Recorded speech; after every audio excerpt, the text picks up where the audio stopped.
Coaches got tired of what they called babysitting their recruits, so they wanted to move it to December. They have also embraced this idea that they have to get their recruiting class, as much of it as possible, on campus for the spring semester to get early training. Now, that used to be a quarterback here or there. Now it's, we want 15 guys. We want as many guys as possible that can graduate early and come.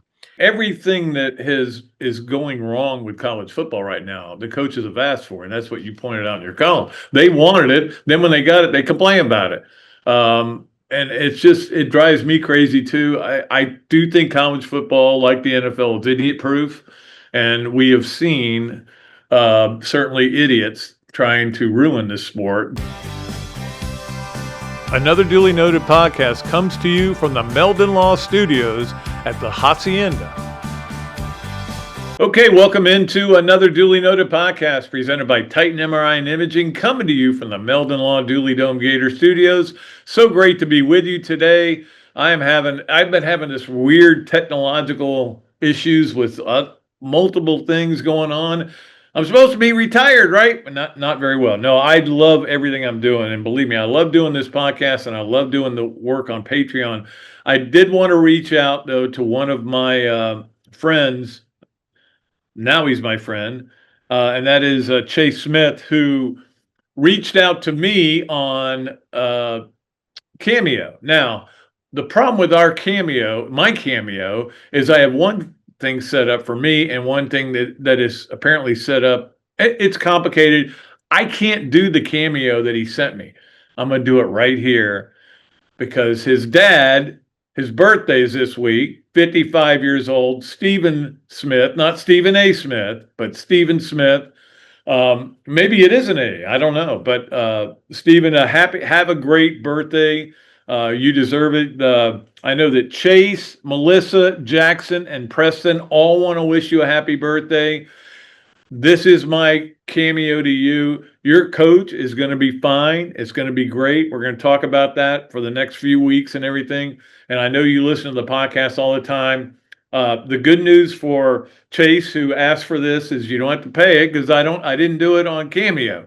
However, I would say that it might be a good idea to give your dad a subscription to the Dooley Noted on Patreon, patreon.com/Dooley Noted. I'm trying to sell that every chance I get. I do appreciate all the people that have gone on board. It's been a lot of fun. All right, so that's one thing I wanted to do was wish happy birthday to Stephen Smith from Chase, Melissa, Jackson, and Preston.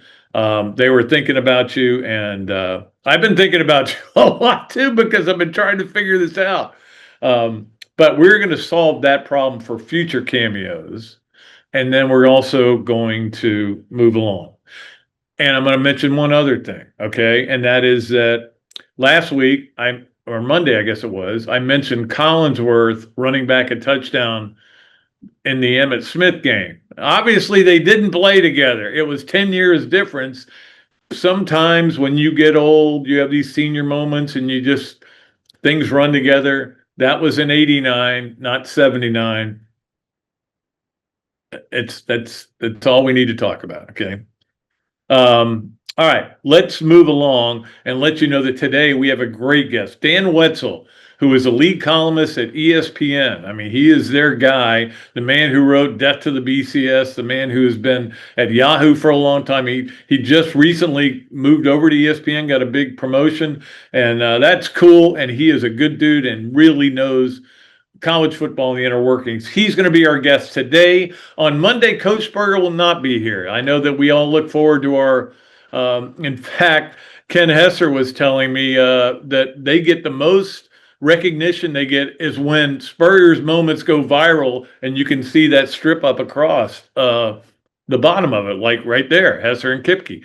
So when you do that, you get a lot of pub from it going viral. And last week, Coach Spurrier's comments on FSU went viral. So anyway, but he's not going to be here because he's going to be at the Hall of Fame with Urban Meyer, going into the Hall of Fame, and then he goes right to the Heisman dinner. He'll be back the following Monday. Instead, on Monday, Michael Bratton from Talk SEC is going to join us. He really knows the league, and I want to get his take. This is a league with 6 new coaches, and don't forget, And then on Thursday, Brad Culpepper is going to join us. Of course, former Gator, great All-American, and lawyer down in the Tampa area. And I screwed up, and I told him, I asked him if he could come on Thursday, and I thought I said next Thursday, but I said this Thursday, and he texted me while I was talking to somebody, and I go, oh man, I better get back to him next Thursday. Okay.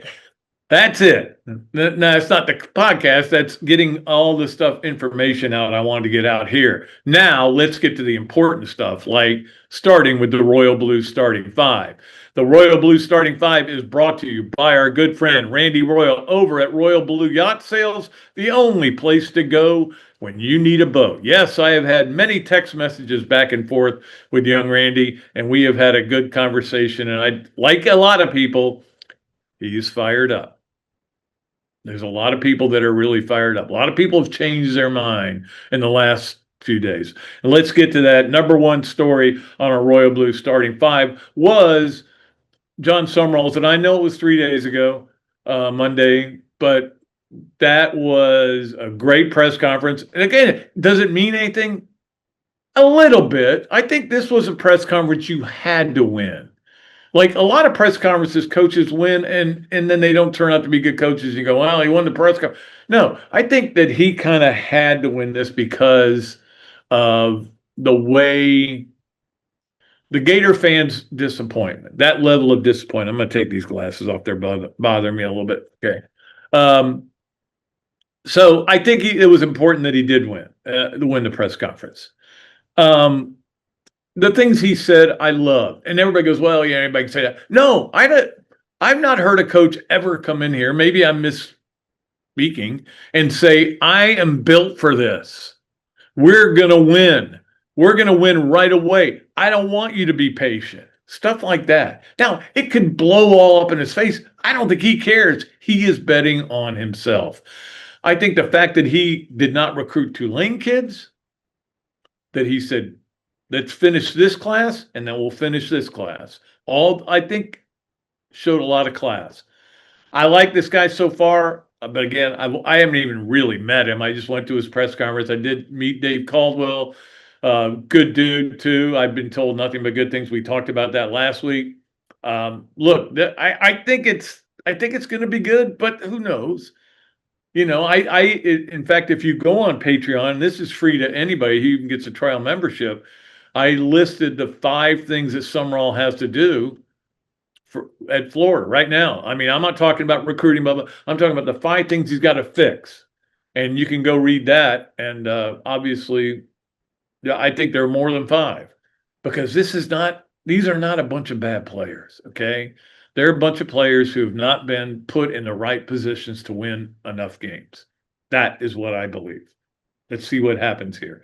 It was good to see Danny Werfel talk to him. Danny, was so big. He told me, he said, I've spent the last 60 days working on this, helping the guys do this. And he even said to me, he goes, I'm not getting paid a cent, man. This is all me wanting Florida to be great and me wanting Florida to get a guy who wants to be here. And that's what they got. A guy who wants to be here, a guy who wants to live the rest of his life here in a perfect world. Everything is good right now.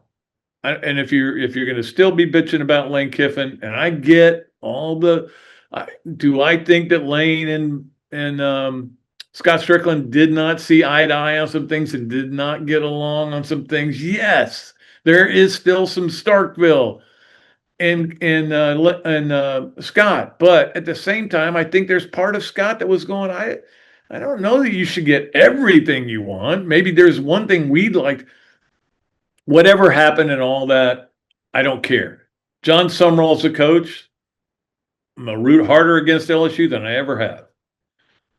The question is, do we root for Ole Miss? I think we do. I think we all want Ole Miss to be successful in this playoff. Anyway, let's move along. And let's get to number 2 on our Royal Blue Starting 5, which is signing day. Oh, one other thing I did want to mention, and I mentioned this in something I wrote. I can't remember. Oh, it was on my chat. Yeah. I did a chat Monday night. I'm doing every Monday night with anybody who's a member at Patreon. And the thing Urban said, and he said it to a lot of people, but he said it to me specifically because we were talking about something specific about special teams. And he said, this guy, all he wanted to talk about was strength coach, first days of practice, all this stuff.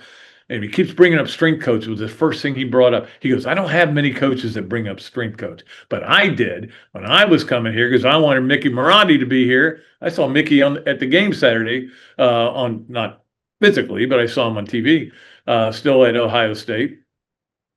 And I totally agree. This team has not been good in the second halves of games. To be honest, they haven't been good in the first halves of the season. All this stuff has got to get solved. Anyway, let's move along. Signing day. It was a good day for the Gators, okay? It wasn't an ideal day. You didn't get everybody you wanted, but it's not over. It's not signing day anymore. It's signing period. And there are some guys out there that may still flip. You did have one guy that flipped, and that's okay. But the guys you got 15 of the 18 players that were committed. They stuck with you, and I think that is a tip of the hat to everybody who recruited them, and that includes Billy Napier. I think it's a tip of the cap to all those people. They recruited high character kids who wanted to be Gators. That's pretty much what I'd like to see. I think Will Griffin, it would have been easy. Will Griffin saw how Lagway got treated in terms of by the University of Florida, which was incredibly good, has been incredibly good, the finances and everything of it. And the coach and Napier being all in on Lagway, and he might have said, "Well, now I don't know, man. Now he's not the coach." But no, he's all in, and I'm happy about that. CJ Brown, the DB, certainly good. KJ Ford, the edge, I was so happy to see him.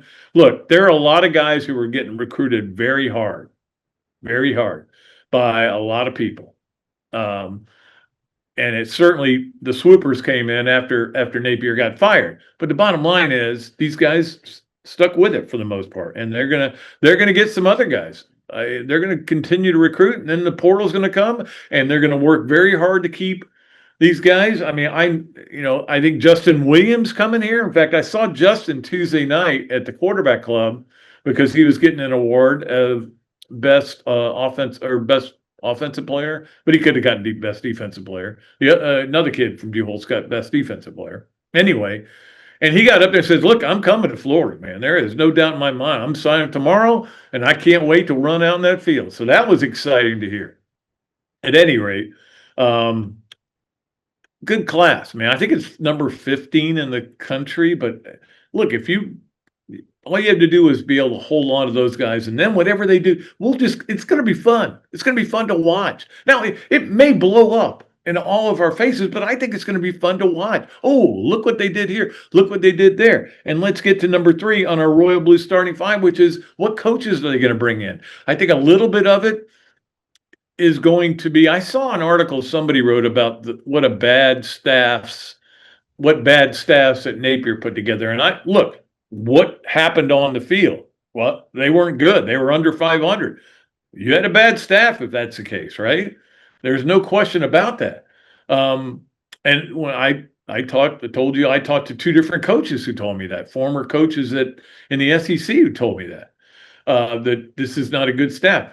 And I know a lot of people are worried that the reason they haven't reached out and gotten a lot of people on their staff is because they're going to bring a bunch of Tulane guys who are, it's a different level of football. We all know that. We all know what all this stuff that everybody's talking about. Let's just wait and see who they end up bringing. He said specifically, I'm not hiring a bunch of friends. Now, doesn't mean that the Tulane coaches aren't good coaches. I mean, they're in another championship game. We'll be watching them Friday night. But they did apparently, although I don't think it's been 100% confirmed, hire their Brad White from Kentucky, who of course with Stoops getting fired, was looking for a job anyway, but he's a very good defensive coach. I know they didn't have a great defense this year. They were kind of up and down on defense. They did have some games where they were really good on defense. I can think of one against a certain team. Oh, good. Something came for me. And the dog's going to bark. Don't worry about the dog. We're dog friendly. But anyway, we'll see who they end up hiring, but that's going to be the fun part, is to watch and see. I think it's got to be a better staff than what they've had. Remember when they got that first staff and Corey Raymond came and we were all excited? Oh, this is just didn't work out. And I know that, like, for example, what's his name? I can't remember his name. Austin Armstrong. That's his name. Is the DC at Houston, where they have a very good team. I don't know that he was a bad coach. It's gone. I don't even want to talk about it anymore. All right, that's gone. All right, let's get to number 4 on our Royal Blue starting 5, which is, I'm sorry I have to bring this up, the basketball loss of Tuesday night. I missed the first half because I was at the quarterback club, and obviously they played a lot better after that. They really played well in the second half. Take the lead on that Boogie Flan 3, and there's a timeout. There's 40 seconds to go, and I turn to my daughter who's watching the game with me, and I go, I'd have Clavchar out of the game right now. And she goes, why? We may need a 3. And I go, I know that. You can call timeout and get him back in the game. I'd make it defensive, offensive. And then I started thinking, well, who would you put in on defense? I don't know. I mean, maybe Isaiah Brown. I don't know. But anyway, Clamchar, got caught up in a screen and was nowhere near the guy who hit the 3-pointer. They lose by a point, dribble the ball off, or Boogie Flan did. But I mean, those things happen. And it was certainly a tough loss, but not a bad loss by any means. I think Duke's got the best team in the country, to be honest with you. I can't wait to watch them play all year. Cameron Boozer is ridiculous. But it's still another loss, and at some point you got to win some big games. Now, the teams you have beaten have not done much, although Miami got a big win the other night. Look, you're going to have to win some of these non-conference games. The trouble is UConn's the last really, really big one left, and that's not going to be easy at Madison Square Garden. But I right now it feels to me like Florida's a team that sneaks in at the bottom of the bracket. And again, going back to Kelsey, who was in San Antonio, was in Nashville for the SEC championship game. She goes, Dad, you don't want to win another national championship? I go, yeah, I do, but God, I didn't think this last one was going to happen. I want to get in the tournament. That's my only goal. And then whatever happens in the tournament happens in the tournament. Maybe we have different goals, but her goal is to win every national championship. Anyway, tough loss for the Gators. They need to not having 10-minute spells like they had at the quarter mark of the game. Halfway through the game, they had a really bad 10-minute stretch, and that got them in a hole. They had to dig their way out. They dug their way out and did a good job. Can't keep doing that. They did that against Arizona. They did that against TCU. He did start playing from ahead more. You know how I like to play for that. All right, let's get to number 5 on our Royal Blue starting 5, and that is that I did want to mention the SEC ACC Challenge, which I paid a lot of attention to, watched a lot of games that I could watch. Last year, if you remember, the SEC went 14-2 in those games, and that propelled them to this ridiculous year of getting 14 teams in the tournament, which had never been done before. And we all knew it wasn't going to be as good this year, although there are still really good players in this league, a lot of them. But we knew that there were a lot of good players in the ACC as well this year, especially at Duke. Duke is a national championship contender. So the first night, the ACC goes 6-3, and you're like, uh-oh, this isn't good. Because these games are what is all about the net ranking. But they came back on Wednesday night, and the SEC went 6-1 in those games. I was curious about this. I looked it up. ACC won 4 games that were one-score games. Now, good for them. You need to win those games. One of them, the Florida game. I'm sure they're very happy, and Florida's very sad, and that's the way you want to be. But they won 4 games of their 7 games they won overall were one-score games. None of the games the SEC won were one-score games. They blew everybody out pretty much. So I think the SEC is way deeper. I think the ACC is very top heavy. It's kind of like what you thought it might be in football this year, but it turned out to be kind of weird there. Anyway, that's my take on that. And I know the women are playing in that as well, and that's started last night, but it's going on to tonight. And we'll talk about that when we get to the swamp games of the weekend. Okay, that was a long opening segment. Let's have a long segment with Dan Wetzel too, because I love talking to him. We'll talk to him, and we'll also do our yes, no, where, maybe with him as well. A lot of other stuff coming up. This is another duly noted podcast presented by Titan MRI and Imaging, coming to you from the Meldon Law Ponderosa Gator Studios. At Royal Blue, we use such tools as AI, bulk email marketing, trade shows, Google search advertising, and multiple websites. We take a much more proactive approach to getting your boat sold in a timely manner. With our extensive client list and broker-dealer network, we can track down vessels that might be perfect for you and your family, that may not even be listed for sale yet, giving you the right of first refusal. We have spent the last 15 years in boat sales, observing and listening to our clients.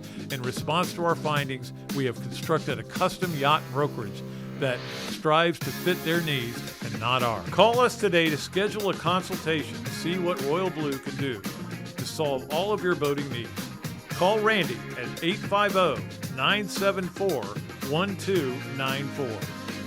Titan MRI, North Central Florida's premier independent diagnostic testing MRI facility. At Titan MRI, we're focused on you, the patient, having a great customer experience. Our MRI equipment is modern and 75% quieter than any unit in its class. And our MRI unit has one of the largest openings of any of the newer high-strength MRI units, which allows comfortable scanning for potential claustrophobic and larger patients. At Titan MRI, we look forward to serving you. Hey Gator fans, the holidays are here, and you know what that means. Great food everywhere. Pies, cookies, all the food we just can't resist. But here's the thing, you don't have to give it all up to lose weight and be healthy this holiday season. BMI TeleMed can help you enjoy the holidays and keep your weight on track. Their medical weight loss program gives you the medication and the support and the guidance you need. You can still enjoy the holiday food, you'll just eat less of it, so you can actually lose weight and not add the pounds most of us do this time of year. Start the new year ahead of the game. Visit our friends and Gator alums, Charlie Gonzalez and Bob Parado, at bmitelemed.com to learn more. That's BMI TeleMed, achieve and maintain. Okay, welcome back to another duly noted podcast presented by Titan MRI and Imaging, coming to you from the Meldon Law Gator Studios. As always, we have a great guest on Thursdays. We love our Thursday guests because they are people that I'm either friends with or have known for a long time or I respect a lot, and today is no exception. Dan Wetzel joins us from ESPN. He is a senior columnist there and does a great job. Wrote a great column yesterday that I want to talk about. But first of all, Dan, I had a plan to have an actual carousel behind me on the back of the screen, but I couldn't pull it off. I'm technologically not great, but that would have been good because it has been a wild carousel, hasn't it? It has. Thanks for having me on, Pat. Always good to see you. Yeah, it's been, the amount of money, the early firings, then the rejections. As we speak, Penn State has not hired a coach. They will. It's still Penn State. I was on a radio show yesterday in Pennsylvania, and they were, as you would imagine, panicked. I'm like, you will get a decent coach. Like it's not that bad. You'll be all right. Coach, and it'll be male. We know that. It might work out. You don't know. Pete Carroll was famously the 6th choice of USC, and that turned out to be he was nothing. And not only went there, he went on to win a Super Bowl. So you never know. That's the craziest part of the carousel. But all the firings that that stretch, as obviously Gator fans know, in what was it, October, late September to it's just I think it was 5 and 6 weeks an SEC coach got, or maybe that counts Franklin too. No, it's It was so it's been wild. Lane Kiffin, and yeah, it's a mess. It's wild. Everything's gonna go, and you're gonna find out. My one thing what I always say to people is they go, "Well, you think that's a good hire?" I'm like, I don't know. I mean, there's occasionally like it's gonna work. Urban Meyer at Ohio State. Like I thought Harbaugh at Michigan. I was like, okay, that's a great hire. It took a little while though. Yeah, no, absolutely. Yeah. And that's the thing. And he was having trouble beating Ohio State. And that was, well, because you needed Urban out of there. yeah, Nobody could beat Urban. That did help him a lot. Yeah. It certainly has been crazy. But you mentioned Penn State, and that is the most bizarre one of all. I mean, Lane Kiffin is still the gift that keeps on giving. We know that. But certainly with the Penn State thing is bizarre. But you wrote a great column yesterday about how the coaches asked for this and they got it, and now they're complaining about it. The early signing period, it makes no sense whatsoever what is going on there. No, the calendar that they're bemoaning is it's ridiculous. The old calendar was fine. They wanted in 2017, they wanted an early signing period. Remember, signing day was first Wednesday of February. I loved it. Yeah. Not only was it a lot of fun and all the chaos and all the flips and the crazy reveals at the high school and all of that, it also was done at a time, and this is what the NFL knows better than anyone, when you wouldn't normally be thinking about college football. It's like hot stove baseball coming up, right? Like it gave us a little something in February, long after and at that point, the sport had been done at least a month. And it was this little pop of excitement, and you got marketing out of it. It's a good thing for the sport. And the kids made their decision. Coaches got tired of what they called babysitting their recruits.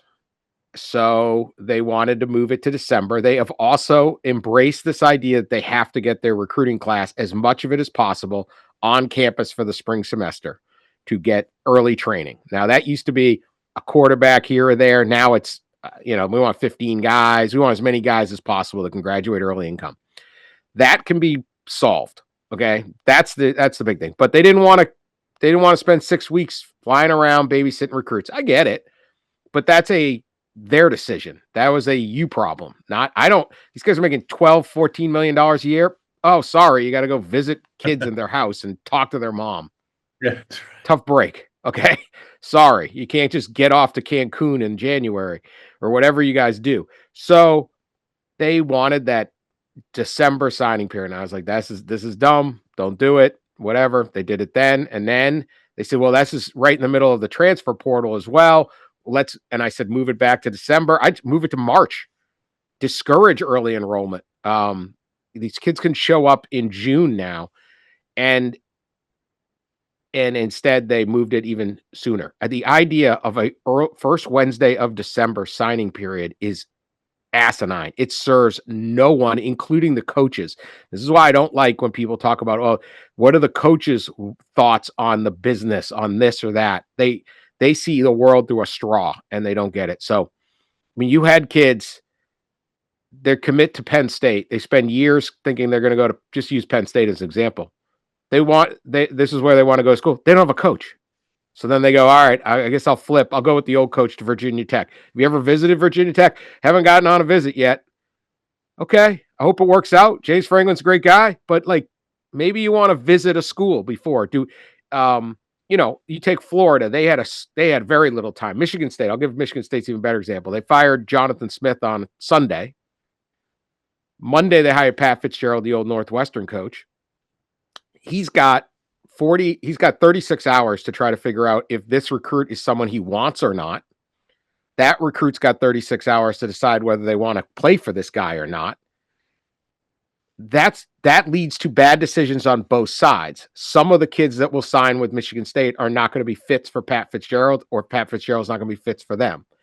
And then when they transfer next year, everyone will go, look at how many transfers there are, right? So the whole timing of this just causes more of the consternation and more of the problem.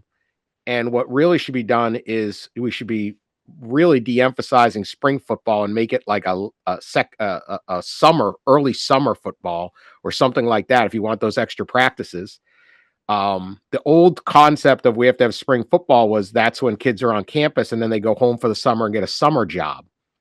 Like, I'm sorry, but these college football they're not mowing lawns, okay, to make a couple extra bucks. That's not how it works anymore.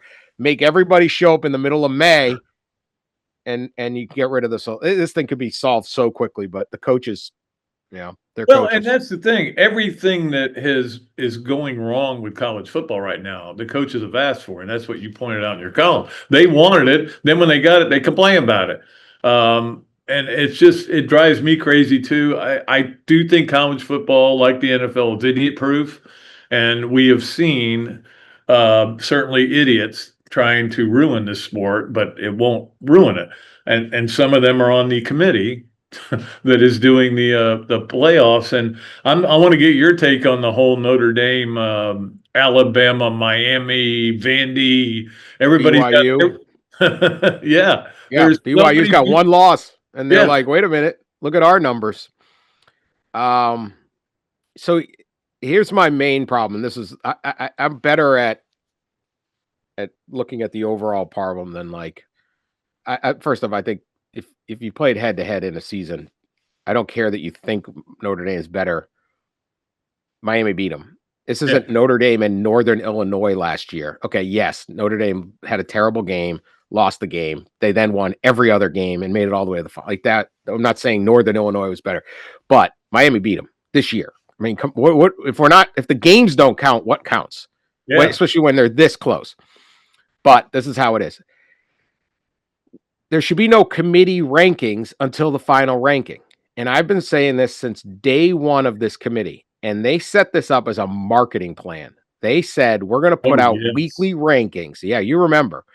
Weekly rankings, and it'll generate discussion and excitement for the playoff. And I remember they had all these consultants in trying to build that original playoff. And I remember going, we need to get debate and people arguing about things to create excitement. I'm like, you people have never been around college football then, because that's all we do all the time. We can argue in the middle of April about crap that happened 15 years ago, right? Let alone, this is not a good idea. So every week these guys are given they're really given an impossible task. Rank 25 teams on 7 or 8 weeks of like, it's like judging a food contest when the food isn't done, right? Like, it's like, okay, I think this is going to be better than that, but I don't know. We got to see how the jambalaya, comes together, right? Who knows? So then they have to go out and explain themselves. And that is you need White House level messaging to do this. And instead they send out this poor AD, whatever AD through the years, they stare into this light. They've got like 3 minutes to explain everything. And they invariably do a terrible job. And week in, week out, they kill the credibility of the committee. They kill themselves because they get boxed in on things. They make contradictions. The explanation for why someone's ranked 5th instead of 6th is the exact opposite of why someone's 10th and 11th.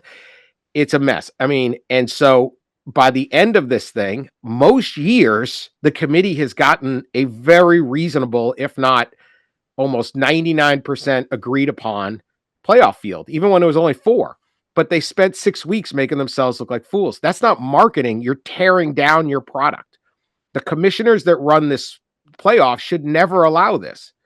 It's self-inflicted wounds. Every 2 nights ago, Hunter Yurachek goes on TV and they go, why did Reese Davis asks, why is Alabama move up over Notre Dame? Right? That's the question. Well, this is some of his answers. One was Alabama played against Auburn and they jumped out to a 17-0 lead. He literally said that. They then blew the 17-0 lead. Okay. I was watching the game. So. Do you know how football works? It doesn't matter what the score is in the first quarter. Okay. Then he said they ran the ball well. So maybe it doesn't matter. Like, okay. Then they said He goes, they won the game-winning touchdown was on a gutsy fourth down call, which it was. But do you get less credit if they just punched it in on third down? Like, what? This is a criteria? There can't be a criteria. Well, what about And then the one that drove me craziest was Vanderbilt, and they go, well, that win over Tennessee is not as good now. Yeah, because they beat them by 20. Yeah, that's why exactly. I was going to bring that one up. The Vanderbilt no longer has a ranked win because they beat the heck out of Tennessee. Well, so Vandy should have kept it close and then gutted out a road win. So Alabama got credit for beating a 5-7, 1-7 in the SEC. Okay, team with no head coach. Yeah, because it was a road win against an arch rival, and it was close. It's hard to play there. And it's real easy up to play in Neyland Stadium too. That's a picnic. Vanderbilt loses credit because they go on the road to their arch rival in an undeniably hard place to play, and they beat the heck out of them. No, it just makes it. Yeah. Don't speak it. You may even think it, but don't say it. So guys like us and everybody sitting at home going, what is this? What is he talking about? And I honestly, like, it's not that Hunter Yurachek is some moron. He's not. Okay. None of these committee chairs are. These guys are trying, but it's an impossible task. And I don't even know why anyone would volunteer for this thing. It's also a tough task when Hunter is trying to find a head coach in the meantime. He's trying to, well, that's the other thing. They're too busy. Like, these are $200 million businesses these ADs are running, and you got time to fly to Grapevine for 2 days of like fantasy football. I don't, I don't get it. I think was it 2 years ago. I think Ward Manuel was he the chair on the committee or is on the committee when they're going through the whole Connor Stallions, like the most chaotic season of all. And he's like, I got to check out for 48 hours. Like, I don't know how to run an athletic department, and I don't know what's going on at Michigan, but they might need you. Oh, my goodness, man. It is crazy. Dan Wetzel joining us on the Big Mills Cheesesteak Zoom line. And I was wondering, maybe we'll have a sequel and it'll be Death to the Playoff Committee, because Death to the BCS is still one of the greatest books ever. I don't know if anybody's reading it now because the BCS you killed it off. So it did work. I was glad in the end it did die, because you write a book called Death to the BCS. It does help when it dies. Took a while though. Yeah, it did. It's a lot of it. Death of the BCS was just a lot of like all these kind of common sense things. Just you get them in one place, and then you back them up with like the taxes, the way the bowls make money, and it's still a problem, right? Like, why do we have to take care? Invariably, this sport, what I find, it is idiot proof. It is foolproof. You can't kill it because it's too much fun. But the leadership of college sports, and particularly college football, almost never thinks of the fans, and they never think of their customers. Whether that customer, they might think of the big donors, but they don't think about the rank and file person that buys a ticket, buys a t-shirt, watches the games every week, lives and dies on this stuff. And they make decisions based on things like, well, we think this would be good marketing, or we got to take care of our bowl partners. I mean, if you remember, one of the chapters of that book was the University of Nebraska's chancellor vehemently arguing that no one would want to see a playoff game in Lincoln, Nebraska. That's right. And I was like, what are you talking about? Everyone would like to. It's a great place. And if there's one thing that they have done right on this, it's these games. Like, we might have a game in Oxford, in Norman, in Lubbock, and there's not enough hotel rooms in those towns for a playoff game. I'm like, well, they staged 7 other games. How does that work? And you wouldn't. Exactly. I remember this one. The media wouldn't get a good hotel room. I'm like, we don't get a good hotel room now. No. How do you think this works? You're doing it for me? Don't do it for me. I know you also you do your podcast with 2 good friends of mine, Ross Dellinger and Pat Forty. And I know Pat is really thrilled that Lane Kiffin is staying in the SEC, because it's just there for him to attack at any moment in time. And it has been I mean, look, Florida fans should not feel they dodged a bullet. I think there are some that do, but he was going to win here. You know that. And he'll win at LSU. He is a really good coach. There's a lot that goes with it. You have to be willing to take on the baggage and the stupid things that he says. But the way he handled this whole thing, and then saying, "Oh, the players have all told me that they wanted me to stay on a coach," and the players are going, "No, he didn't. That's not what happened in that room. What are you talking about?" Yeah. Yeah, the players saying that. I remember watching the press conference, and he goes, "We almost got run off the road on the way to the airport," and I was like, "That's." And the police say, "Yeah, we had no work of that." If you've been to Oxford, obviously, Pat, and anyone who has the drive, first of anywhere in Oxford other than on game day, you can be there in 5 minutes. Yeah. So this idea that it was like the drive from either his house or the Ole Miss football facility, to the airport, that there was time for someone to run him off the road. Like, it didn't make it's like, what are you talking? It's like half a mile. Like, it is a small town. It's not Gainesville is might as well be Manhattan, New York City. It's so small you can't fly in there. I mean, yeah, right. It's a private jet, and it's a one. I mean, there's no airport. There's no, and it is a very small town. So this whole bit, I was like, okay, here we go. These are not gonna pan out, and sure enough, they didn't. Look, you think you're gonna win with him.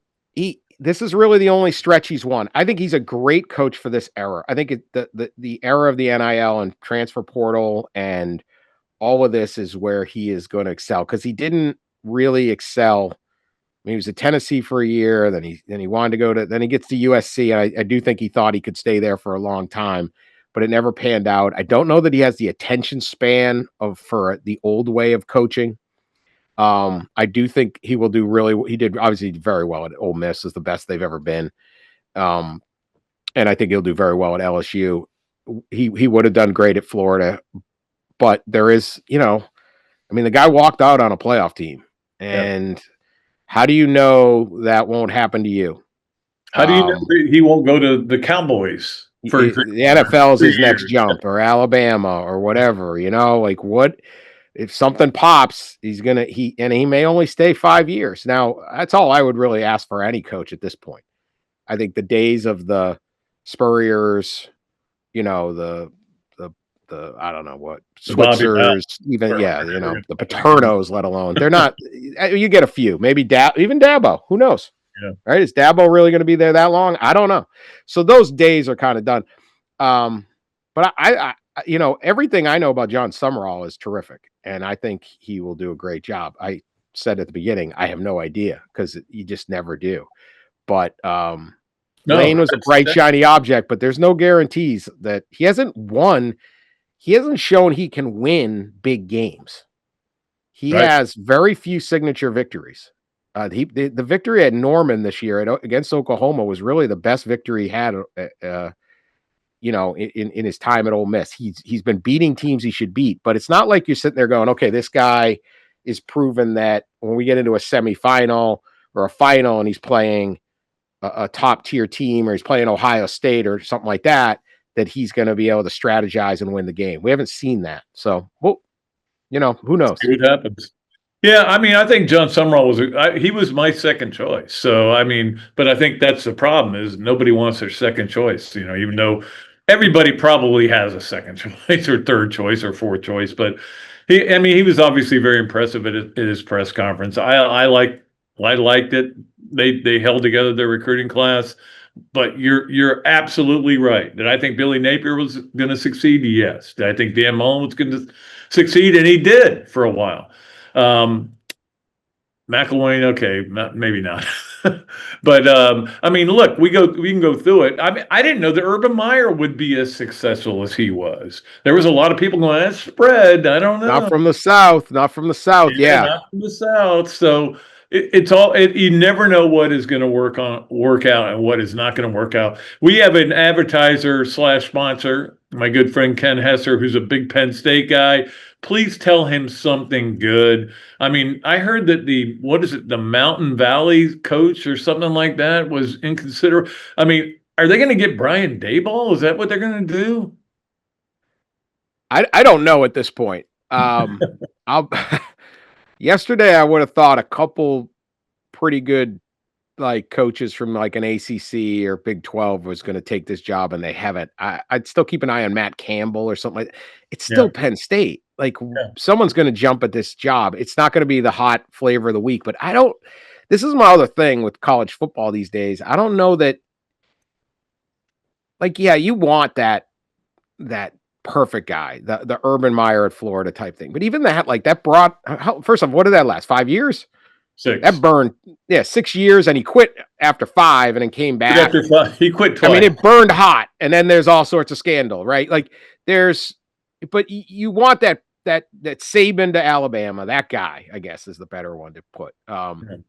But the way the sport works now, it's a lot less about the cult of personality of the coach as it is about do we have our collective in order? Are we doing a great job scouting? Are we finding guys in the portal? The best thing Lane Kiffin did last year, and his whole season might be completely different if they didn't, is Charlie Weiss Jr. found Trinidad Chambliss playing in Division II. And if they jumped on him in March in the Division II portal. There was a late portal or whatever. They have a different thing because they play in the playoff, and he was going to go to Temple, and they got him, and that changed that whole season because he's a terrific player. I don't know that they're 11-1 without him. And I've said this in the past. That kid was playing Division II football in Michigan, and you look around the Big Ten, and you go, well, Michigan State lost their job, Wisconsin almost lost their job. Like, if any of these guys have been watching Ferris State in the Midwest, they could have had Trinidad Chambliss, and the whole thing could be different. So some of this stuff is like not really about the old days where it's like, I need to play for this coach or this guy's going to be a leader. Yeah, they do all that, but it's a lot of scouting, really good scouting departments, really good staff, really good NIL, really good roster management. It's a different ball game than what it is before. So I don't think your Penn State fan needs necessarily the perfect guy. He's a really competent guy. Yeah, it's all about roster management and getting the right guys in there. For Summerall, it's going to be about retention, for example. Well, they got a lot of good players. Flagway. Yeah. Flagway and they have talent. That's the thing about Florida. There was Ball. I wouldn't mind getting him back for another year. Yeah. Oh yeah. And I watched a bunch of Florida this year, and there's times you just feel for the fans. I'm not a fan of any team, but you're like, oh, I've seen that special team disaster before. Like, we haven't fixed that yet, huh? That's right. Not going to go on the message boards, but I bet they're commenting. I bet they've noticed. If I noticed, they noticed. So yes, exactly. Well, believe me, they were hard on Billy, and they were rightfully so. But anyway, it is time for us to play Yes, Nowhere, or Maybe with the great Dan Wetzel. It is brought to you by Big Mills Cheesesteak. Street dining done the right way. Go in there and say, hey, I listened to the podcast the other day with Dan Wetzel, and you get free French fries with your order. How about that? Oh, yeah. Hell yeah. Right. Let's get to number 1 on Yes, No Way, or Maybe. Dan, there is not one team that you would take against the field in the college football playoff. Yeah, that's true, yes. I would not take one team. I don't think I would either. Real nice, but... So does Georgia. So does Indiana. So does... Ohio State has not played a tough schedule. Yeah. They had Texas that first week, and then Michigan's not any good. So we'll see more. If they house Indiana, I might change my vote, but no. That's the thing. Texas Tech, I think, is pretty good, but I kind of need to see him play in this environment before I would even think about that. All right, let's get to number 2 on Yes, Nowhere, or Maybe with Dan Wetzel. Your alma mater hit a new low with its 0-12 season this year. The mighty Minutemen of UMass, yeah. Is that a definite yes? Hard yes? Oh, did they hit the bottom? Yeah. Oh, I mean, we could do it again. I don't know. Let me tell you this, Pat. This is the best part of being a UMass grad in football is I cover in college football, college basketball, whatever, and but mainly more college football than basketball anymore. And people are always looking for a bias, right? You're biased for this, biased. I mean, who knows, right? I've graduated apparently from every school in America at one point or another. And I can always just be like, dude, I went to UMass. We're 0-12. Like, I'm not, don't blame this on me. My opinion is clear. I'm not biased for my team. We're the worst team in the country. I can declare it. So It's kind of And nice. finally, on yes, nowhere, maybe, Dan, you have a problem with an employee of the University of Alabama, his name being Nick Saban, recommending to Lane Kiffin that he go coach against the alma mater, or go coach against the arch rival. I'm sorry. No, I have no problem. No problem. There's the thing about these guys. It's all a job. Yeah, And if exactly. you're a friend, you recommend the best. If you're a friend and a mentor, you tell them. I would have a problem if he lied and said don't do it. If he believes it. So, yeah, Nick Saban and yeah, I don't. He goes. These guys are not as loyal to these schools as. And I'm not even saying it's disloyal. I just think that's the right thing to do. No, I agree. I have Spurrier on my podcast every Monday, and it's because he's got to be careful because he's getting paid by the university, so he can't lay Well, in. they might be getting paid. Yeah, I don't know. That's part of the deal. I mean, I think you owe it to he views himself as a mentor to Lane Yeah. Kiffin, Oh, and they're friends, and you should give your friend and your guy the best advice possible. I'm sure through the years, I know I have particularly when I worked at Yahoo, guys on our staff would say, "Hey, I got this opportunity," and I'm sure you did at Gainesville, and you go, "Hey, dude, you got to go, get out of here, right? Like, go do this job. It's worse for me, worse for our organization, but I care about you, the person." So. Yeah, absolutely. Dan, it's been great, man. I appreciate it. You're Always always fun, great. Pat. Yeah, and we'll look forward to death to the College Football Playoff Committee. You never know. Start typing. We'll be back Thanks, with man. more of another Dooley Noted podcast presented by Titan MRI and Imaging, coming to you from the Meldon Law Gator Studios right after this break. Meldon Law has been serving personal injury victims since 1971. In those days, Jeffrey Meldon's presence as an attorney in the music scene dubbed him with the nickname the Hippie Attorney. And although times have changed, two things haven't: our commitment to bettering our community by helping the injured, Albert, are you ready to go to the game? and our love for the Florida Gators. If you bleed orange and blue, Meldon Law is the firm for you. Coach, it always impressed me how you beat Florida State to win the 1996 national championship. And I was really impressed with your 06, 08, and 09 Gator teams. And the way you coached Danny to the Heisman Trophy. A lot like what you did with Tim Tebow. You won more SEC championships than you lost home games at the Swamp. And you had plenty of super games in front of our Gator Nation. Yeah, there really is something special about the Swamp. I guess that's why we say about the Swamp, only the Gators get out alive. To the Swamp and the Gators, with the best beverage served at Spurrier's Gridiron Grill. 100% agave, Los Landeros tequila. Aged in bourbon barrels for a smoother taste. I think you mean Head Beer Coach 1966 lager, a crisp, light, bodied lager for easy drinking. Nope. Los Landeros tequila, smooth enough to drink neat, bold enough to elevate a cocktail. 1966 lager, enjoyed on game days in the fall or whenever you need a winning cold brew. Los Landeros tequila. 1966 lager. Los Landeros. 1966 lager. Y'all stop bickering. Okay, you're both wrong anyway. The best thing Spurrier's Gridiron Grill offers are Jerry's famous chocolate chip cookies.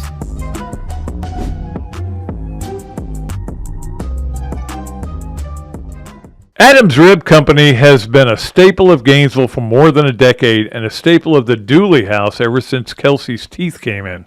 The first time I walked into Adams, I told my daughter that the green beans are always a test of a great barbecue restaurant, and they were perfect. You know about the ribs that melt in your mouth, and my favorite, the turkey plate.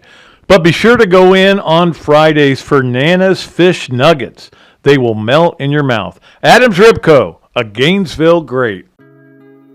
Okay, welcome back to another Duly Noted podcast presented by Titan MRI and Imaging, coming to you from the Meldon Law Gator Studios.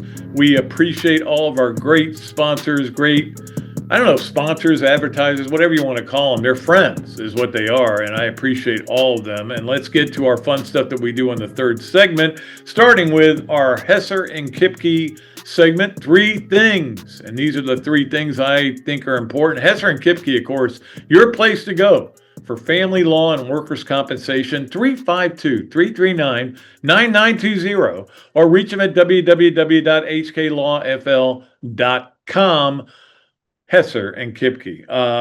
Number 1 on Hesser and Kipke, that people are losing their minds over this. They're getting like physically almost upset over this whole thing with the college football playoff committee. We talked to Dan Wetzel about it, but I wanted to throw my 2 cents in. Eventually it'll all come out, and I don't agree with Dan about you don't want to, you shouldn't be putting out a ranking after 6 weeks or whatever. I think that is part of it. Now, what you need are people on that committee who have a clue about what they're doing. Now, you can say they do. These are educated, young. I don't think anybody's doing what I do, and that's having TVs up and watching every game and looking and spending all this time. And you go, that's what they're doing. Oh, they're doing exactly the same thing. Well, then they're dumb then. They're not very smart.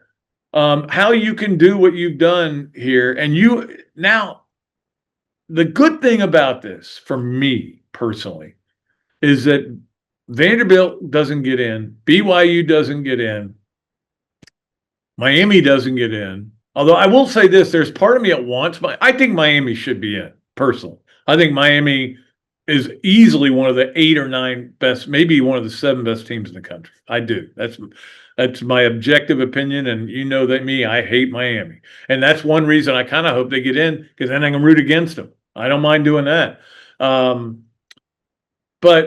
the bottom line is, maybe we'll get to 16 easier, or we'll get to the 24 that they're talking about. Look, you know me, I want to see games, man. I want to see games. That's one thing I forgot to mention to Dan, because he's kind of an advocate of get rid of conference championship games. They make a lot of money, and that's not going to happen. And the networks want them. But there is a way to do all this that is so much better. Put me in a room with 5 other really smart college football fans who know the game, and one guy to run herd over us, and we'll come up with a plan. It'll have a calendar. It'll have when you're going to play games, when you're not going to play games, when you're allowed to play games. It will be when signing day is, which would be in February. Go back to February. I don't care about early enrollees. I don't care.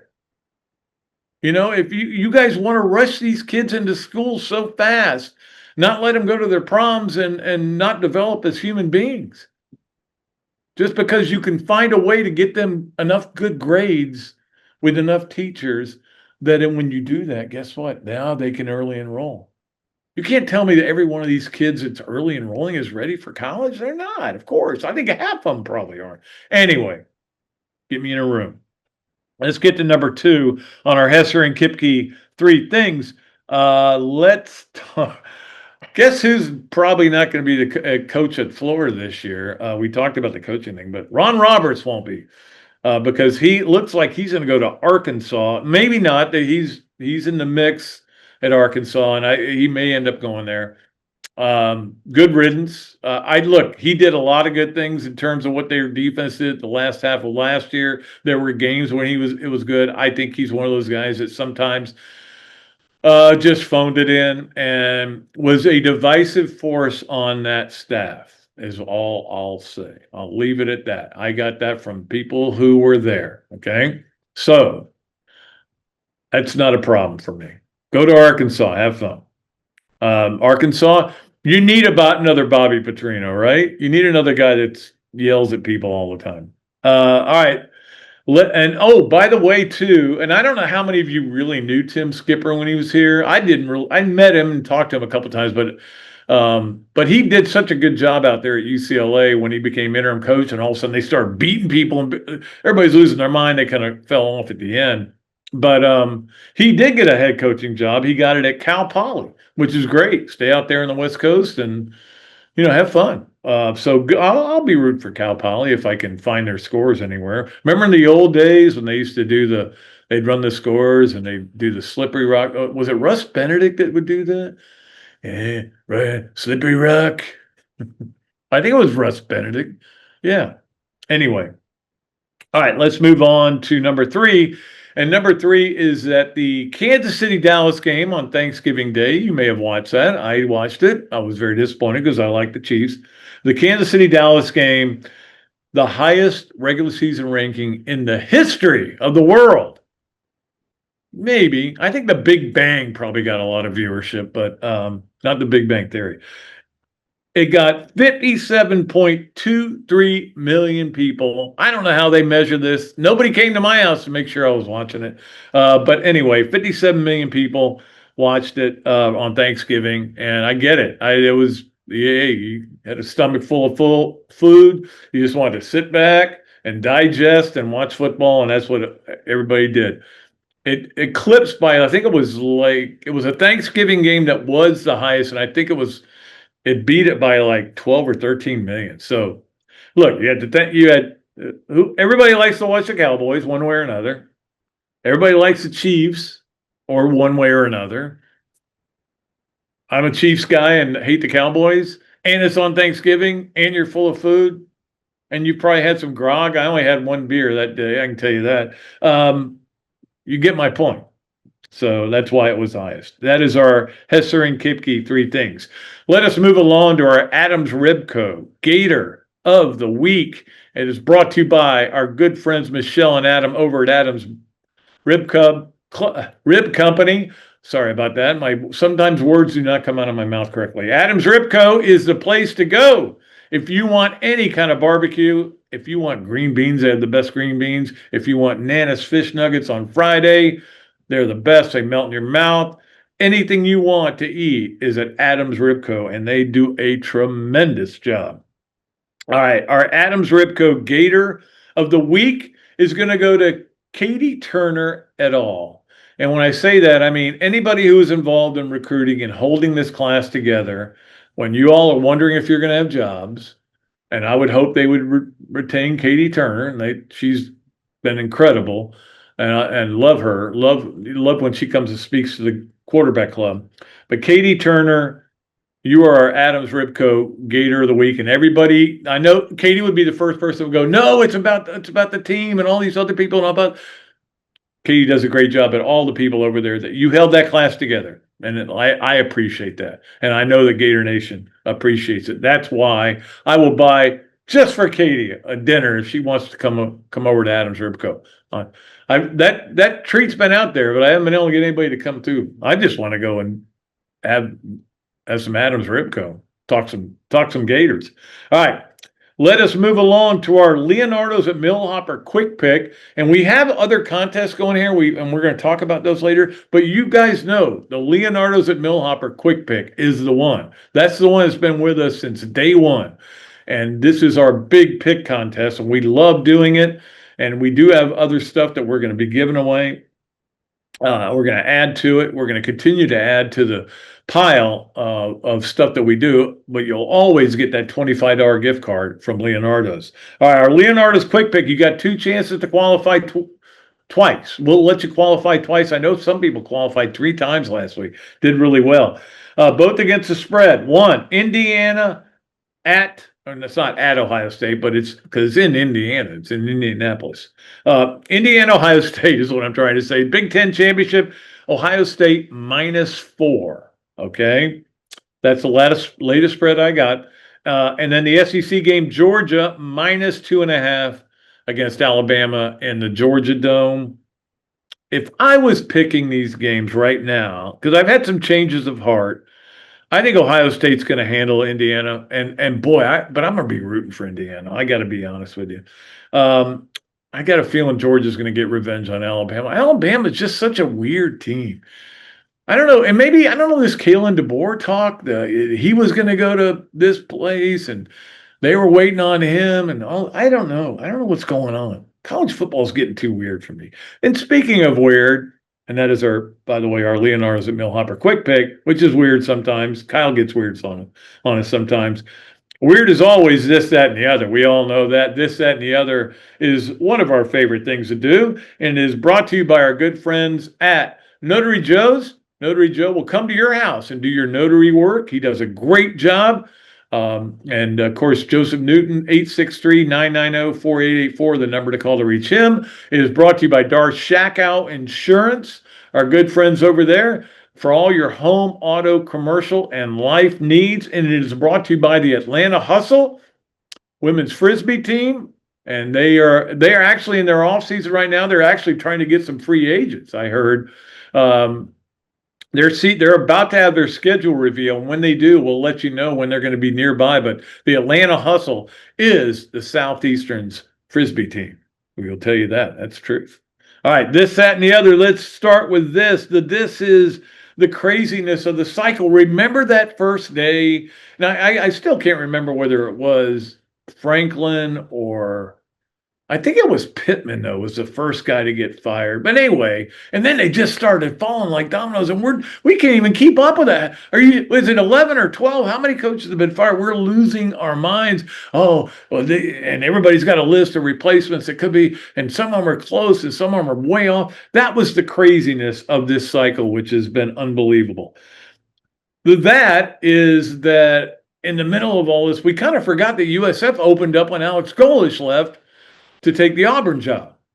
I did anyway. And then, Colin Klein is going there from, of course, has been a Texas A&M offensive coordinator there, did a great job with Marcel Reed and everything. He's going to take the job. And then the other comes into play, and that is that the head coach at Kansas State goes, I'm going to retire, and you can have the job here. And so USF then has to go looking for another coach, and they hire Brian Hartline, who I think is a better hire than Colin Klein, but you never know. And now Brian Hartline's got to deal with and now he's got to deal with distractions going to the title game and everything. It's been weird, and let me tell you what, guys, it's not going to change. It's going to get worse because until they change the calendars, coaches for the most part, will tell you that they care about the student athletes. They will tell you they care about young men, but they care about themselves the most. Most coaches do. And they're like everybody else in this world in that way. All right. That is our this, that, and the other, brought to you by Notary Joe's, by Darshackow Insurance, and by the Atlanta Hustle. Let us move along to our BMI TeleMed Smart Move of the weekend. And I did get this email from my man Charlie, and he wanted me to read this to you. On behalf of Bob and I at BMI TeleMed, I want to share our sincere appreciation for the partnership with Another Duly Noted podcast. Your platform has introduced us to so many motivated listeners. The results speak for themselves. 21 patients have joined our weight loss program through the show and have lost together an incredible 590 pounds. That is great to hear. That is enough, as he points out, to replace 2 starting linemen in Florida. Yeah, we've done good. And thank you so much to everybody for being part of this. And don't forget, if you have New Year's resolutions, remember BMI TeleMed is here to help you with achieve and maintain your goals and get measurable results. We appreciate them. I appreciate them. I think the 21 people that have joined, and you get a discount when you join. So be a part of BMI TeleMed. It works for me. It will work for you. Let's get to our BMI TeleMed Smart Move of the Week. And I do believe the Smart Move of the Week was Charlie Weiss Jr. saying, I really want to coach this team. I want to be part of this team. I got on the plane, okay? And I hated to do that and walk away from these guys, but I want to go back and coach them. And Kiffin giving him permission, because Kiffin has been nothing but vilified, and at least he's doing one nice thing. And I think he thinks it's going to solve those problems. I guarantee you Jimmy Sexton's involved in this. I guarantee you. Lane, here's what you got to do. Get Charlie on the phone.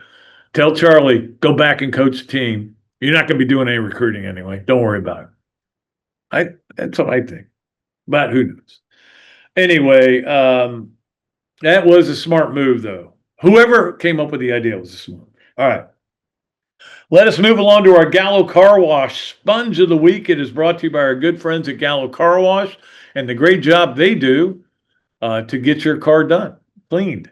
That's where we go, all of us. In fact, I've got to get my car fixed. I got a panel that came out on the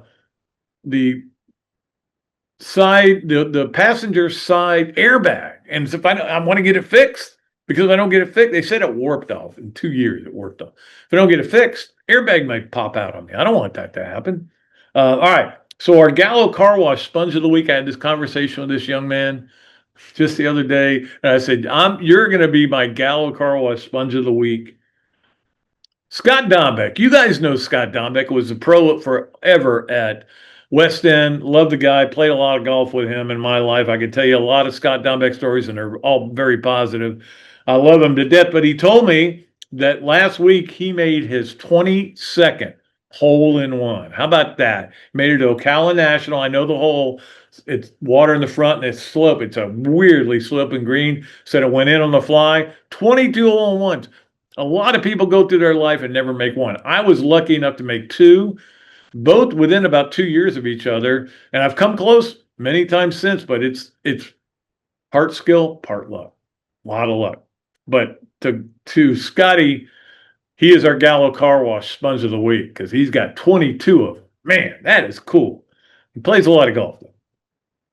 All right, let us move along. I did want to get to our Mark Gaida contest. We talked about this last week. We talked about it a little bit. You guys know the drill, and that is now that it's out, the reveal is out there. You only have until start of Friday's game to get in your contest entries for this, and that is you pick numbers 5 through 8. What you think it's going to end up being on Sunday, 5 through 8 in the college football playoff.